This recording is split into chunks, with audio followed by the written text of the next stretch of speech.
Alright, part two, showing you how to fix something like this, fix your log. If this is what you're starting with, find part one. Watch that first. So let the glue dry. It did settle into the crack here a little bit. I don't think it's going to really cause much of a problem. It's hollow in here, so it's going to fill up. Every time I fill it up, it's just going to keep flowing into that area. But seems to be pretty solid, so I'm going to go ahead, flip it over, and like I said, with this tape, comes up pretty easy. Actually pulling some of the duct tape sticky off. So there we go. Tape pulled off pretty well.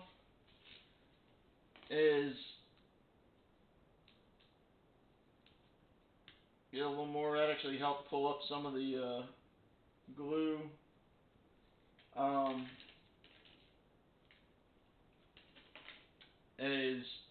So there's another gap here. Let's see if I can't fill that.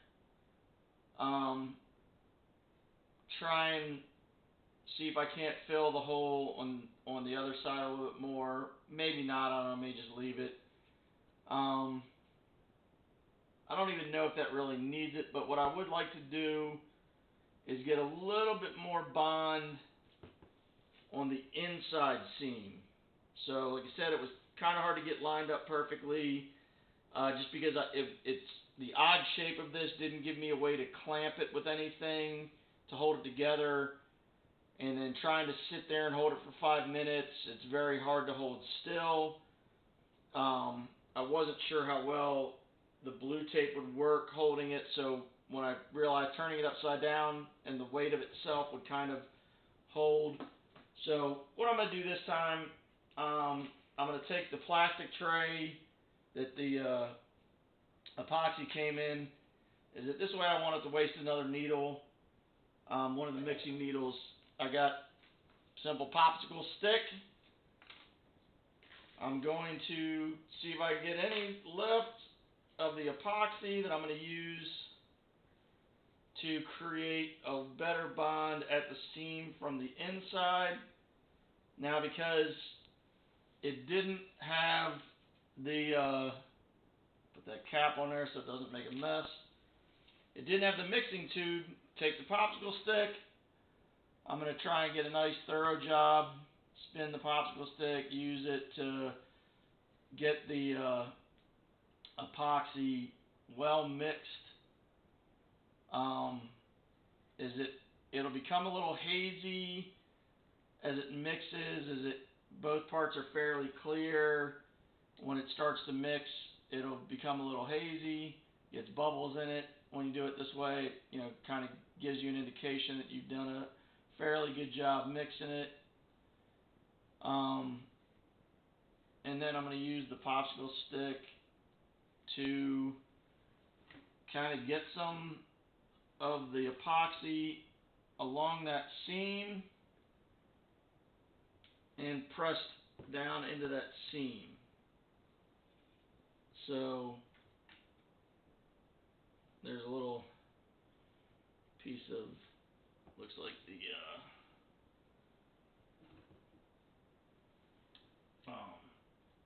heat glue got mixed in there. I'm going to get that out. So with a little bit left, probably going to leave that crack open where shouldn't really affect anything. Be a little excessive to use a whole nother tube. So I'm going to take my finger, get all the excess, and get it as much across that seam as I can, where on the one side had a little bit of a seam. I'm going to even that out as best as I can. So one thing I didn't talk about in the first video, I've got this nice piece of floorboard. It's basically plywood. It's meant for flooring, to use as the floor for house. It was a piece of scrap wood that I had from some construction at my house. I've spray painted on this. I've got these sawhorses. So this is my little work table. especially when I'm doing something like this where I'm going to get glue everywhere. I don't want to mess it up or mess up a good table. So, you don't want to do this in the house. Don't get your father or your mom upset with you because you got glue all over the kitchen. Because this stuff, once it's on, it's pretty hard to get off. Um, the two-part epoxy, it's a pretty solid bond. So you're gonna don't do it on the hood of your dad's Jeep. Um, is that if you got something you can use as a workspace or cover up with some plastic or paper or whatever you can use. Um, so, like I said, I think that created a pretty good bond. If you take a look at it and you want to add to it, you can do that. If you don't like where it's kind of got that glossy appearance, you could probably get a brown permanent marker, find something that's close to the color of this, and try and go over a little bit, or you can rough it up with some sandpaper. But I think this is enough that the animal was a hamster, I think, or whatever it was, guinea pig, hamster, whatever the animal, it shouldn't um, be able to really crush or break that. Just try not to step on it again. Um, One thing is, I'm in a garage. It's a pretty big garage. Um, is that I did open the garage for a little bit to air it out, but this stuff does have fumes to it, so you might want to put on like the COVID style N95 mask so you're not really breathing the fumes in, or use it with the garage open. Your garage is a lot smaller if that's the space you're going to be in. I don't know if you have any workspace that would be in the basement, but I think it's pretty well fixed. Um, you could probably take a little alcohol if you wanted to, get the adhesive from the duct tape off. To be honest with you, it's probably not going to do anything. Just leaving it there is that won't hurt anything. Like I said, still kind of be gentle with it. Hopefully that'll hold up for a little while. So I think I'm about as good as I can get it. It did a little shinier than I was hoping. Is it does have a gloss finish to it.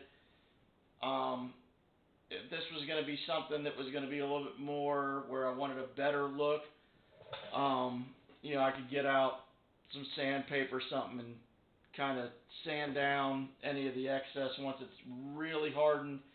So I want to say it's 5 minutes for this to get a pretty good harden, but then you want it so you get a bond in 5 to 7 minutes. It says usable strength within 20. But if you let it set for a full day, is that it ends up being a bond for 24 hours gives you a bond of 3,200 pounds per square inch on steel.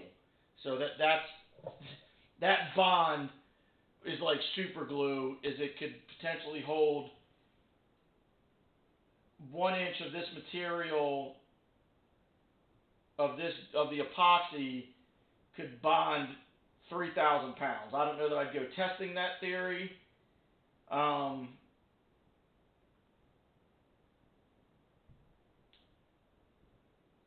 but yeah, read the instructions. Make sure you got all the little safety hazards. If you notice that the animal starts chewing on the glue, might want to pull it out and just go ahead and buy a new one. I don't think that they'll do that. Is it does have a vapor smell to it. Once it's completely dry after the 24 hours, you really shouldn't get that. The only thing is it might have a different smell, so with an animal, it might be a deterrent for them for a while. Um, One thing you do is take material from inside. I guess you have them in a cage. If you have like sawdust, whatever, is it maybe rubbing it onto it might solve that problem where the animal will become more familiar with the smell. Hopefully, once it dries completely, you won't have that vapor coming off anymore. That after the 24 hours. So, like I said, safety glasses. Make sure you're doing it in an area where you're not going to damage anything. This is Loctite epoxy. Loctite makes super glue. There's a bunch of different companies. JB Weld, Gorilla Glue makes it. Loctite. Some Harbor Freight makes one. I found this Loctite to be per ounce kind of the best deal. Is it came with two of the mixer injector needles. Um, Comes with the cap. And like I said, I want to say I bought a half dozen of them. It was like a 6-pack when I bought it, and they were fairly inexpensive for what I use them for, and they really do a good job. So I hope this helps you next time you break something, or something is broken, whether it's you or not, you need to fix it. Is that the glue gun is good for certain things, the hot glue gun, but if it's exposed to heat, it can melt back off. Hot glue, I want to say, even like chemicals like alcohol that you would put to clean a cut, or I want to say sometimes people like clean up makeup off with them, whatever, is that can actually peel off some of the glue from hot glue guns. So it may be an issue with that. You may be better off using something like this 2-part epoxy. You can also get stuff that takes longer to cure. So if you know you're going to need more time to kind of move and adjust it, but 5 minutes to get something set, that's pretty good. They do make stuff that dries even faster. I like the 5 minute. I don't find a lot of times where I really need a 45-second to 90-second curing epoxy. It cures too fast. It becomes a mess. Like I said, I hope it'll help you next time you need to fix something and kind of show you how to be able to do it. And I'll see you around. I'll get this back to you as quick as I can, and see you around when I come to pick up your file or go out and hang out with friends. So I'll see you then. I'll get it back to you next time I'm out to visit your dad. I hope this, like I said, hope it kind of showed you how to fix something real easy with that epoxy. I did use a whole container on it just to get an idea of what I needed for a seam like that to get it to where I was comfortable enough to believe that was going to fix the problem.